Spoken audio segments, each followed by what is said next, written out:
Medicine's taking effect. So that leads me on to my next thing.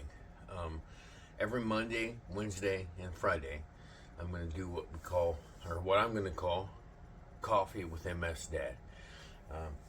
So what I'm going to do is basically we're going to have a cup of coffee. We're going to talk about how different parts of MS has affected us, and what our experience is with multiple sclerosis so far, medicines we've taken, the outcomes of those medicines, the side effects we've experienced. This is not a conversation of a point of view of a doctor or expert, or anyone with scientific backing. This is a real life, real experience, real. Like, it's not a bunch of gobbledygook and big long words in the book. It's actual real experience. So the first medicine I was on was Avonex.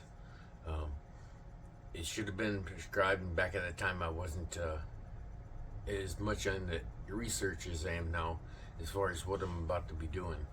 So the first medicine I was taking after diagnosis was a medicine called Avonex. The side effects on that were very bad. So I was a once a week shot. I do mine every Thursday.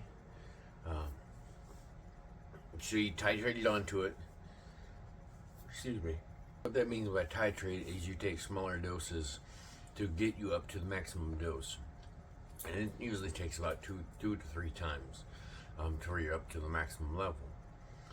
Well, on that journey, every time I take that shot, I would have vomiting, shivers, shakes, uncontrollably, fever, nauseousness, and it would last, a long time, throughout the day, throughout the night, into the next day. Usually by about Wednesday of the following week, I would start to feel normal again. However, the shot was due on Thursday, so you started all over every Thursday. And it never seemed to get any better. It seemed to get worse and worse and worse. Also, with Avonex, it was supposed to be prescribed with an antidepressant or a mood stabilizer of some sort, as it does affect your mood. However, it was not. So I slipped into a deep, dark depression, and to say I didn't have non-appropriate thoughts would be a lie, and I'm not here to lie to anyone. So I did, and I realized to myself that's not me. So I asked to go to where I knew I was safe, and that's with my parents. They raised me, they gave me life, so that's my safety. So I asked to go there. And at that time, Mag's wife had came over and brought her and brought stuff over for me, but she would have to be there, and I asked her to give me a ride to my parents, because I had been drinking that day as well, because I was not okay. She took me there. I stayed the day there. They kind of talked me off the edge, I guess you'd say. I went back home, took a nap. I woke up like I never drank a drop, like I never took a medicine, like I was perfectly fine. It was very strange. However, that's what happened. So the doctor was called several times with no response to me. No nurses called me. No one called me and told me that, hey, don't take this shot no more.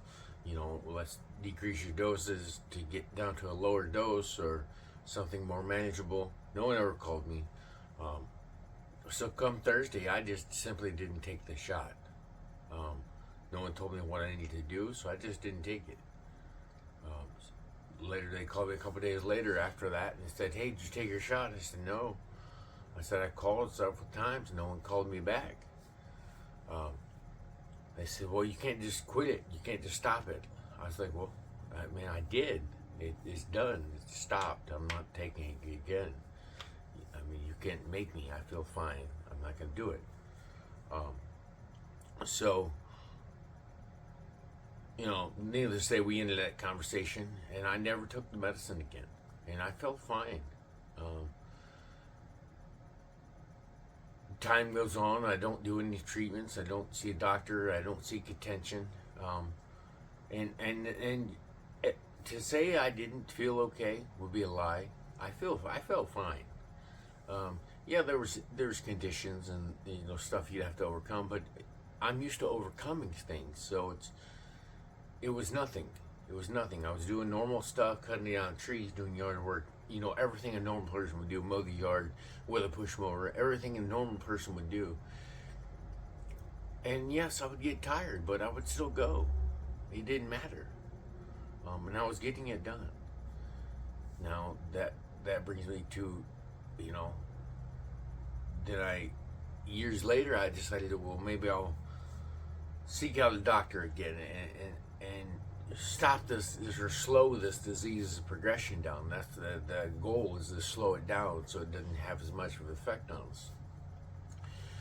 So I decided to reach out to a doctor, and I did. And that's when Tecfidera was, or not Tecfidera, maybe it was.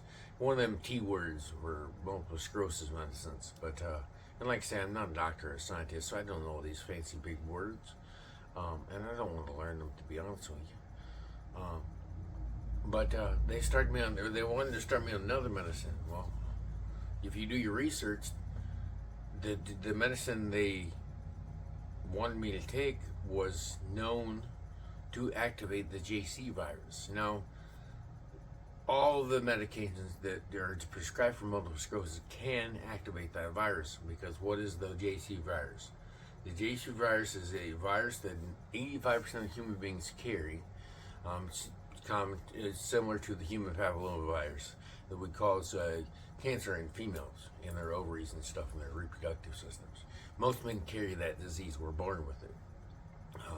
It's just part of it, and they give immunizations now for it as well. But it's similar to the same thing. One of those things that it causes is multiple sclerosis, or the JC virus. So you're carrying it. So you take medicine for multiple sclerosis, which decreases the immune system. Well, once you decrease the immune system, that virus has nothing to stop it, so it wakes up. The problem with the virus is it causes what they call PML. Well, PML is a deep tissue brain infection that leads to you paralyzed, crippled, or dead. And there is no cure. So much in multiple sclerosis, there's no cure. So do you really want to risk it? I don't. I don't want to risk it. So yeah, I'm on Kesimpta now, and it seems to be stopping the disease. I don't see any progressions on my MRIs or anything. So it seems to be doing the work it's supposed to. I don't feel any worse. I don't have the side effects like that, like the Evanex or nothing. I did the very first time, I was alarmed, but I didn't have it the second time, and I haven't had it since, thankfully. I just take my shot and go on for the day. It is what it is. So I like it because of that. I don't like it because of the immune system. Now, we can try as hard as we can not to get sick and wash our hands and do everything our moms have told us to do. Don't put our fingers in our mouth. Don't eat stuff off the floor and stuff like that. But we're still going to get sick. I don't care how you slice it. I mean, eventually your luck runs out and you get sick. So what does that look like? What does it look like when you get sick? Well, I have several times. The very first time was when I was on Avanex.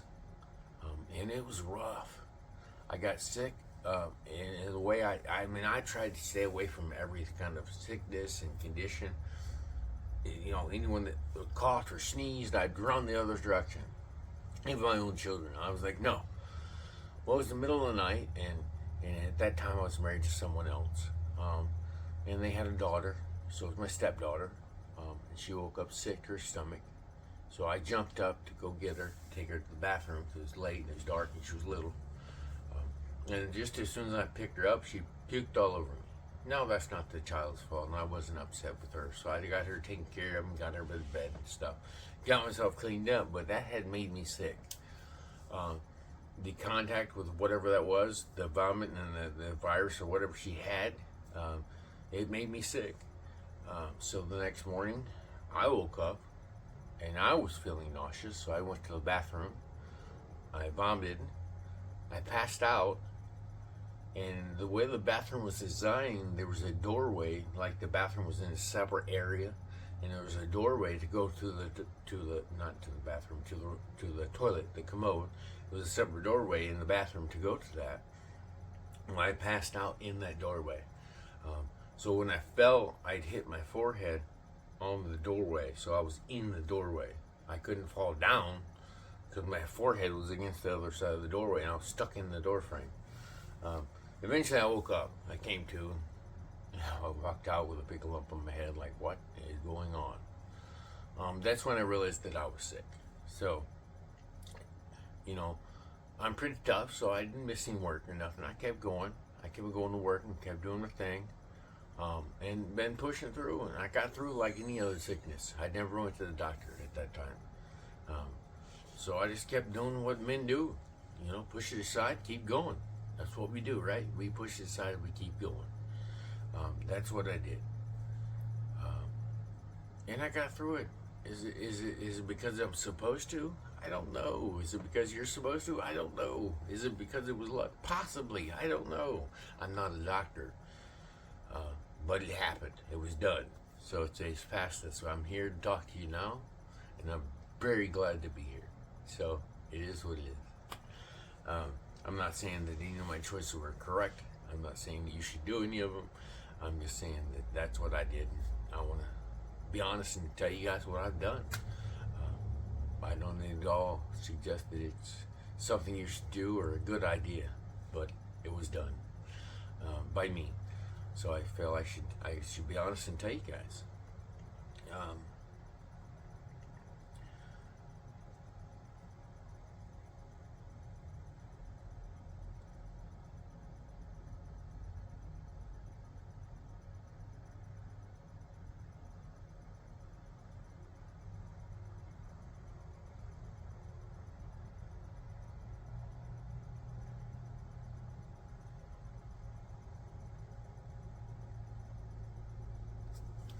So after I did the Avanex and I think it was Tecfidera, that I didn't actually do that one because I researched it and it was a known substance to cause PML or GH to awaken.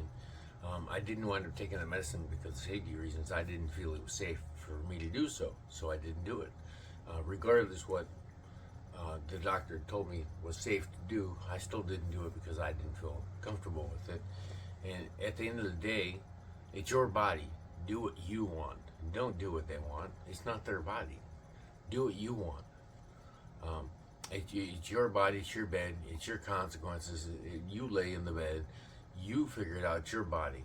So don't let someone tell you how to run yourself. Don't do it. Don't do it. No one's going to tell me how to run my body. I can do it myself. It's my body, mine, not theirs. So that brings me to what I'm on currently, which is Kesimpta. And like I say, there is no side effects, at least that I've experienced.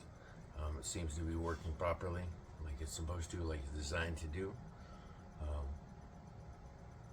I've not experienced any sicknesses yet.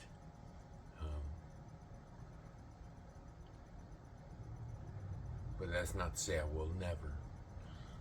But we'll keep an eye on. I have an MRI coming up soon to see the progression of the MS and see how the system is doing with that. I did recently have one, and it did not show any new signs of multiple sclerosis. Kesimpta was doing what it was designed to do. There was no new lesions in my brain or spine. I was still at the current amount. And nothing grew, nothing increased in size. So it appeared to be doing what it's supposed to be doing. So we'll go from there. I'll just keep on going with it and keep the medicines going that I've got going so far, and we'll kind of see what's going on. But you know, I would say that my mobility is worse than normal, and I say things like that, and it is. But at the end of the day, I will say that with me having multiple sclerosis, now I don't know if that's pushing or doing better or not having the same conditions or not having the same abilities robbed from me that others have had. I don't know. I'm not them. I'm not saying anything. All I'm saying is I do notice with taking Kesimpta and the other medicines I'm on that not all neurologists will prescribe because of the reason I'm on them are making me feel a lot better. I do feel better. Actually, later on this week, possibly next week, maybe the week after, we know how multiple sclerosis works. We never know what kind of energy levels we have when we wake up. But I plan to take you guys on the bike ride with me. What's that look like for multiple sclerosis person to ride a bike? It's awesome. You'll see. So we'll get to go through that. We'll get to experience that together and maybe talk maybe on the next, maybe we'll, like I said, we do coffee with Dad on Wednesday, and Friday. Maybe we'll do a bike ride chat on Tuesdays and Thursdays, possibly. Also Mondays and Wednesdays, among just talking, over a cup of coffee, I'm going to possibly introduce making some coffee, some different fancy drinks so we can make them together and enjoy them together, and just sit and chat. And it'd be nice if you guys would hit me up in the comments and let me know any questions or concerns you guys have, thoughts, things you may know that I don't know that would be useful. You guys are full of knowledge, family.